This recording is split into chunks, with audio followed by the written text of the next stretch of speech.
আসসালামু আলাইকুম। আজকে দেখাবো যে আসলে কিভাবে পেনড্রাইভ বুটেবল করতে হয় এবং পেনড্রাইভের মাধ্যমে আমরা কিভাবে উইন্ডোজ দিতে পারি। উইন্ডোজ 7, 8, 10 যেকোনো। ফার্স্টে আমরা পেনড্রাইভ লাগাই নিব। লাগাই নিলে এরকম আমাদের ড্রাইভ চলে আসবে। যে এই ড্রাইভের নাম আসলে আই। ঠিক আছে, আমরা লিটারটা দেখে নিব। এরপর আমরা বুটেবল ইউএসবি ফাইলটা রাইট বাটন ক্লিক করে রান অ্যাজ অ্যাডমিনিস্ট্রেটর করে ওপেন করব। তারপর এখানে পারমিশন চাবে, পারমিশন দিব। দেওয়ার পর এখানে এগ্রি অর এক্সিট, তো এখানে এগ্রি করার জন্য আমাদেরকে ওয়াই চাপতে হবে। তো এখানে ওয়াই চাপার পর আমরা কিবোর্ড থেকে ইন্টার প্রেস করব। ইন্টার প্রেস করার পর কিছুক্ষণ অপেক্ষা করব। তো এখানে আমাদের কম্পিউটারে মানে যে ড্রাইভ গুলো আছে সেগুলো শো করবে। তো এখানে আমরা পেন ড্রাইভটা আগে দেখে নিব যে আমাদের পেন ড্রাইভটা কয় জিবি, সেই হিসাবে আমরা এখানে ডিস্ক সিলেক্ট করব। আমরা যদি এখানে ভুলক্রমে 0 সিলেক্ট করে ফেলি তাহলে কিন্তু আমাদের হার্ড ডিস্ক ফরম্যাট হয়ে যাবে। এজন্য আমরা দেখে নিব যে আসলে আমাদের পেন ড্রাইভটা কয় জিবি জিবি অনুযায়ী, স্পেস অনুযায়ী আমরা পেন ড্রাইভটা সিলেক্ট করব। তো এখানে আমি যে পেন ড্রাইভটা লাগাইছি এটা হচ্ছে আসলে 16 জিবি, এই কারণে এখানে 14 জিবি শো করতেছে। তো এখানে দেখা যাচ্ছে ডিস্ক 2 অনলাইনে দেখায়, আর এটা হচ্ছে 16 জিবি, তার মানে এটা আমার সেই পেন ড্রাইভটা। তো অতএব এটা আমার 2 নাম্বারে আছে, এই জন্য আমি 2 প্রেস করব। 2 প্রেস করার পর এখানে ইন্টার দিব। এখানে কিছুক্ষণ ওয়েট করতে হবে। ওয়েট করার পর দেখা যাবে যে পেন ড্রাইভটা ফরম্যাট নেবে অটোমেটিক। এই জন্য পেন ড্রাইভের যদি আমার যে পেন ড্রাইভে বুটেবল করবো ওই পেন ড্রাইভে যদি অলরেডি কোনো ফাইল থাকে যেটা প্রয়োজনীয়, সেই ফাইলটা অবশ্যই আগে কম্পিউটারে কপি করে নেব।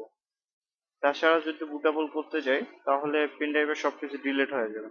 তারপর এখানে নাও ইন্টার ইউএসবি ড্রাইভ লেটার, এখানে ইউএসবি ড্রাইভের লেটারটা চাই। তো এখানে আমরা আবার চেক করবো যে আসলে আমাদের পেন ড্রাইভের ড্রাইভটা কোনটা। তো এখানে আসলে পেন ড্রাইভটা হচ্ছে যে কে, হ্যাঁ, আমাদের পেন ড্রাইভটা হচ্ছে কে।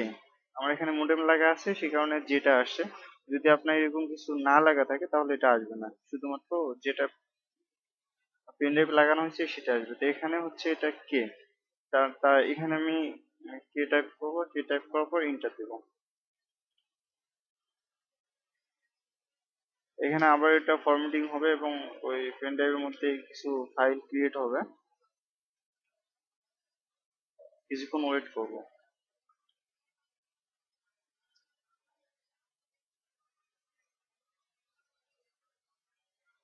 তো ওয়েট করার পর আমার পেন ড্রাইভটা আসলে ওপেন হয়ে গেছে, আর এখানে যে এটা শেষ হয়ে গেছে এটা অটোমেটিক চলে যাবে, যখন কমপ্লিট হবে তখন এটা অটোমেটিক চলে যাবে।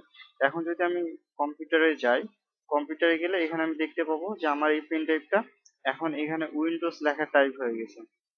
সো তার মানে আমার উইন্ডোজ রেডি। এখন যেটা করতে হবে সেটা হচ্ছে যে আমি ডিস্ক থেকে যে উইন্ডোজের ফাইলগুলা কপি করছি সেই ফোল্ডারে যাব। যে আমার এখানে যে ফোল্ডারের নাম আমার Win8, এটাতে আমার উইন্ডোজ গুলা কপি করা আছে। তারপরে এইখানে এই উইন্ডোজের ফাইলগুলো সিলেক্ট করব, সিলেক্ট করার পর এখানে কপি করব। কপি করার পর এখানে পেন ড্রাইভটাতে যাব, মাই কম্পিউটার থেকে